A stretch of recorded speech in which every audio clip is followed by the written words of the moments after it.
The Lebanese militant group Hezbollah has launched its biggest salvo of rockets at Israel since the war in Gaza began, in apparent retaliation for the killing of a senior field commander, bringing the two sides closer to all-out conflict.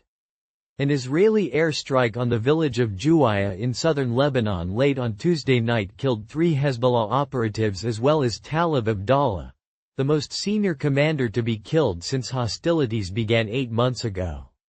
On Wednesday, the Iran-allied militia fired a barrage of about 50 rockets into the Israeli-occupied Golan Heights, followed by another 90 fired at northern Israel, the Israel Defense Forces, IDF, said. Some were intercepted by Israel's air defense systems, but summer heatwave temperatures meant the projectiles caused fires in a number of areas. Hezbollah said it hit a sensitive Israeli military factory and bases in Ein Zitim and Amiad and an Israeli military air surveillance station in Meron, in each case firing dozens of Katyusha rockets, according to its statements. The Shia group opened a second front for Israel the day after Hamas launched its 7 October attack from the Gaza Strip, firing rockets and mortars at villages and farms abutting the UN-controlled Blue Line separating the two countries.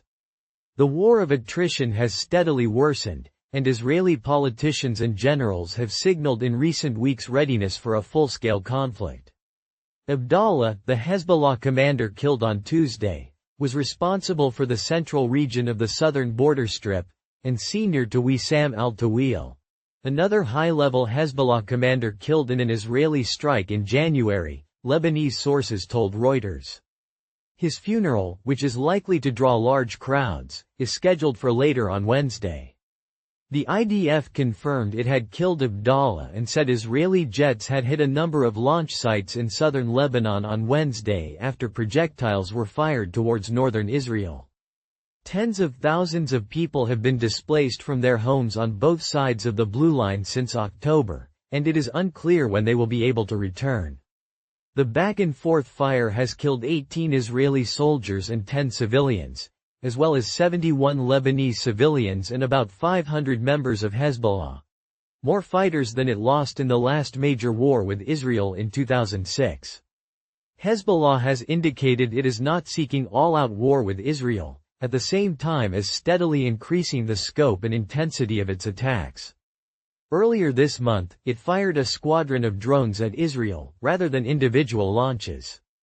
The US and France are leading intense negotiations aimed at diffusing the border tensions, but the possibility of escalation appears to be growing more likely.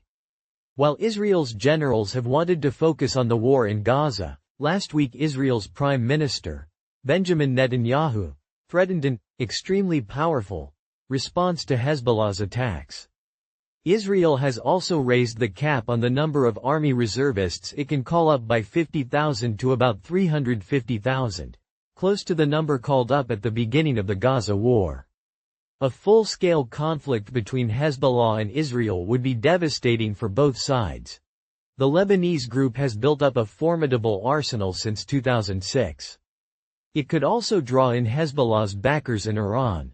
Tehran directly attacked Israel with missiles and drones for the first time in April, an assault carried out in response to the bombing of a consular building in the Syrian capital, Damascus.